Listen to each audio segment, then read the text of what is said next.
So day 8 of Packers training camp just ended, so I want to go over the biggest things that happened today. We'll touch on Xavier McKinney picking off Jordan Love, and then a huge play from Jordan Love to Christian Watson on a 40-yard pass. Those are just a few things we'll touch on as we break down this entire practice, what reporters were seeing today at this 8th day of Packers training camp. So first off, I'm going to give some updates from Matt LaFleur, shared some thoughts on different players in his pre-practice press conference before practice today.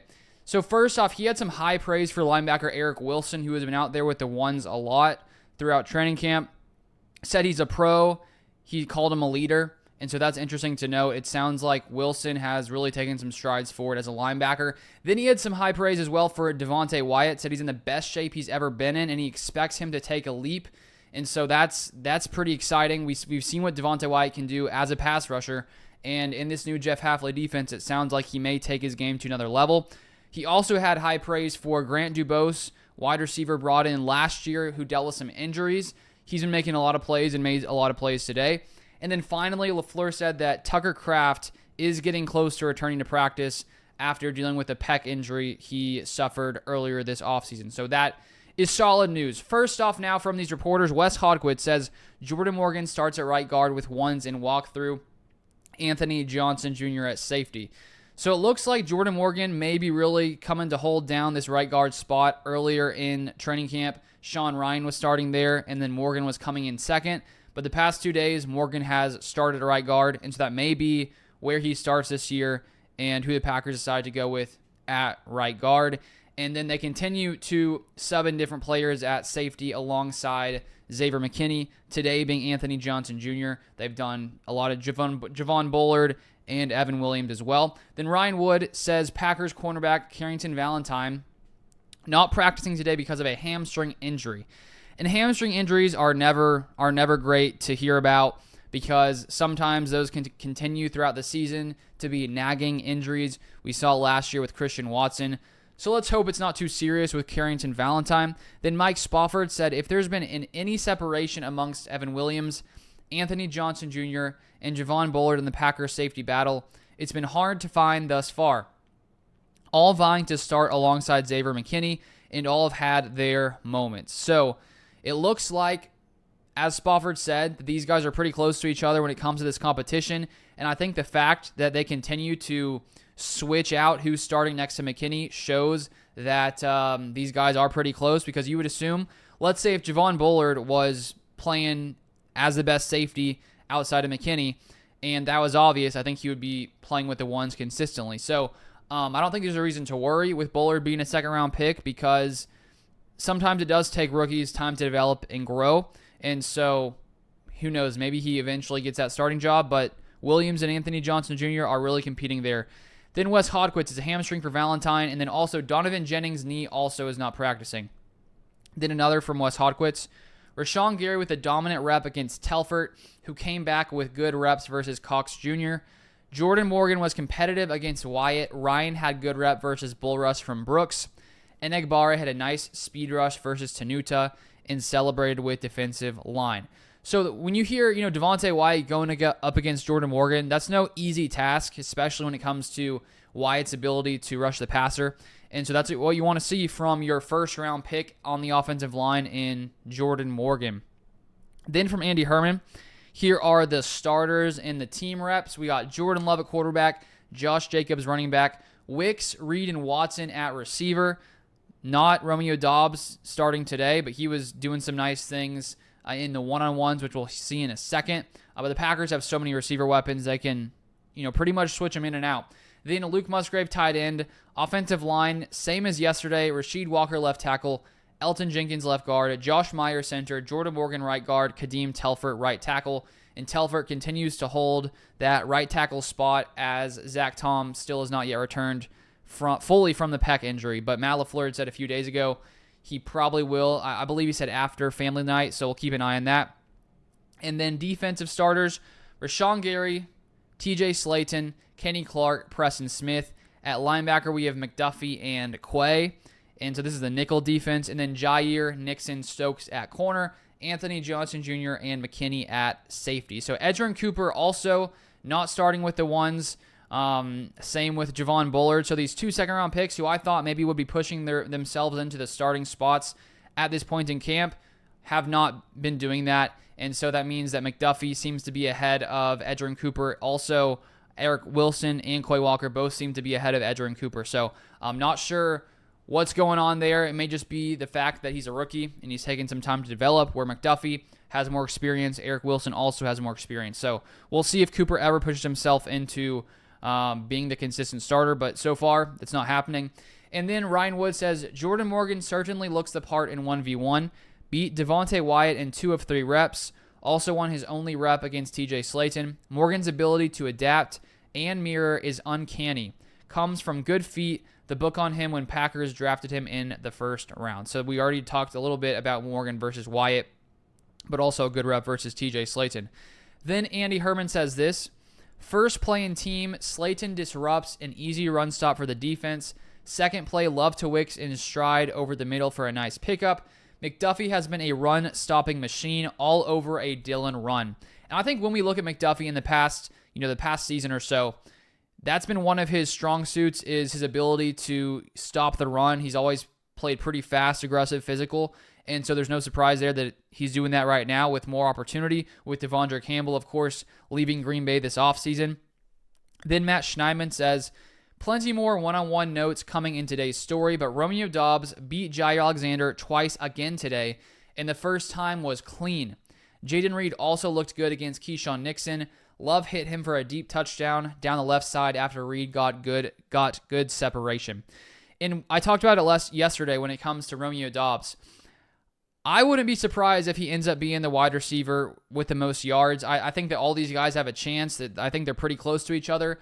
But based on what we've been hearing from training camp, based on some comments from Matt LaFleur, and just what we've seen from Doubs to end last season in the playoffs, I think he's a good bet to be one of the most productive Packers receivers. It's going to be tough, though. There's a lot of competition.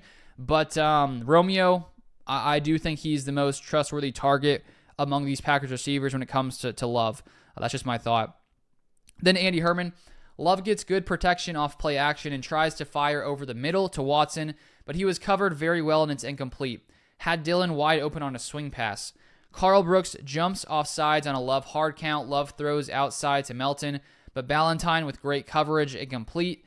Dillon with a real nice run on a stretch play. Want to know how much different Dillon looks? He beat Cooper around the corner. So it sounds like with the changes in A.J. Dillon's physique, much more, I think, trim than he had been last season. Still looks like a big back, but it sounds like he's much more explosive than he has been in years past, and there's no doubt that this is a huge year for him in the future of his career because he's going to be a free agent after the season. The Packers brought him back on a really cheap deal, and so I think he's recognized and made the changes because he knows that this is, I think, a make-or-break year for A.J. Dillon and what's going to happen in the future. And even if he doesn't come back to Green Bay, if he plays really well this year and wins that running back 2 job and looks solid, another team could be willing to pay him this offseason if the Packers don't want to bring him back. So he's been playing real well, it seems. Then Wes Hodquist, Grant Dubose catching everything this camp. Defense jumps, and Clifford throws a tight, deep ball to connect for 42 yards. 86 pointed it versus Williams and Anderson deep. So Grant Dubose dealt with some injuries last year, but so far, as Matt LaFleur said this morning, giving him some praise, he continues to make some plays here. Then Andy Herman says, Dillon with another nice run. This one probably only for 5, but a good cut to get left and get upfield for positive yardage. Packers jump off sides again, and Clifford gives Dubose a jump ball downfield, and he goes and gets it. Dubose with a big-time play, probably 40 yards. So there's another Dubose, and another good play by Dubose. He could be pushing for one of these final receiver spots because of how good he's playing. We'll keep an eye on that. Marshawn Lloyd, first run of camp and team, gets a nice pickup to the right. Hopper might have had him around the line if there were tackling. So Marshawn Lloyd had been missing a lot of camp with that hip injury. I think it was yesterday the first time he came back for some team reps, or maybe yesterday was individuals and today's the first of team. I'm forgetting right now. But Marshawn Lloyd back really pretty much this week for the first time, and he has a nice run there. Then Andy Herman says, Coyle all over a pass to Joel Wilson, who bobbles it but is forced to catch it behind the line of scrimmage for about a 5-yard loss. Nice blocking by Morgan/Dillard on the right side to get Jacobs a nice pickup. Tyler Davis with a great block to get Love time. He throws deep downfield, but Stokes all over it and breaks it up. So Stokes continuing to play well, it seems. Love hits Wicks on a run solution slant on the backside, shades of Brett Favre. Then another one here from Andy Herman, some more plays. Jacobs, nice job getting around the edge, but the defense is begging for a holding call. Walker, great block on Van Ness. Love has Musgrave open downfield, but overthrows him. Dillon inside for a few. His feet look so much quicker this year. False start offensive line. Play continues, and Clifford throws a strike to Melton for about 11. Then Ryan Wood says Grant Dubose got a first-team rep and dropped a pass from Jordan Love. Got open on a stop route against Eric Stokes, but football slipped through his hands. So a drop there from Dubose. And then Wes Hodquist, Kingsley and Egbari had a flashy win in one-on-ones, but also a few nice pressures two in team. And Egbari is going to be crucial here for the depth at edge rusher in this 4-3 defense with Preston Smith or Sean Gary starting out there, but Lucas Van Ness and Egbari, no doubt they're going to be big pieces here and have a lot of snaps this season. Then Andy Herman, Clifford with an unreal throw to a diving Dubose who made an even better catch. Great play by those two. So Dubose, once again. And then Andy Herman, high snap from Monk to Clifford who can't handle it. Next play, Clifford throws a perfect ball on a deep corner route to Toure. Williams in coverage. Wilson stops Dillon in the backfield for a 2-yard loss. Nice play by 45, so some nice play by Eric Wilson. Then Clifford to Toure for about 4. Clifford misses Dubose on 3rd down, 4th and 7-ish coming up. Clifford almost gets picked by Rochelle, broken up either way, and turnover on down. So then Clifford ends it on a not great note. And then Wes Hodquist finally in pads, you can really see how smooth Josh Jacobs runs. And if he stays healthy, I mean he's gonna be tough to stop this year for defenses. And then here we have from Andy Herman, Jacobs shows some burst up field, but they only give him 4 on the run. Anthony Johnson Jr. all over a wide receiver screen to Watson, lost on the play, so he's been playing pretty well. Love to Dobbs for 8 and a first down. No Jair right now. Nixon and Stokes outside with Bullard in the slot, and that's interesting to see Nixon on the outside considering most of his snaps have come at slot corner. Maybe it's just an experiment here. And then Bullard in the slot. He did a lot of that in college. Love buys time but can't find anything and throws away over the head of Musgrave. Quay all over run to Jacobs, not much on the gain. Jair now in for Stokes. Nixon still outside. Love hits Musgrave, but only a couple. 4th and 4-ish coming up, which they decide against new series. So we'll see if they ever decide to continue trying Nixon outside. I'm not sure if that'll happen or if this is just a one-off, but interesting to note nonetheless. And then we have a few more updates, actually a little more than a few. It was a lot longer practice today. I think it was like 2 hours and 9 minutes longer than yesterday. And then Rob Domofsky says rookie linebacker Edgerrin Cooper has dropped out. He's on the sideline, but no longer in pads. And I've not yet seen why that is. I don't know if it's an injury, but that's interesting. Then Wes Hodquist, Love tries a ball across the middle into, not sure what that says there. McKinney hops in front on a pass intended for Bo Melton for the interception. So Xavier McKinney jumping in front of a Jordan Love pass over the middle.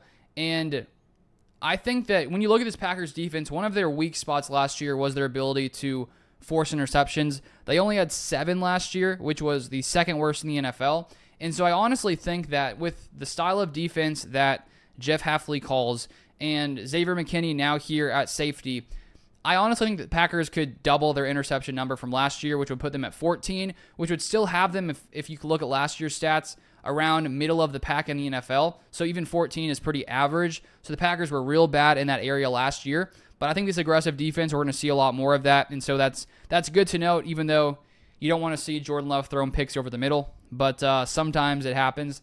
Then Matt Schneiden on the same play, a little different thought here.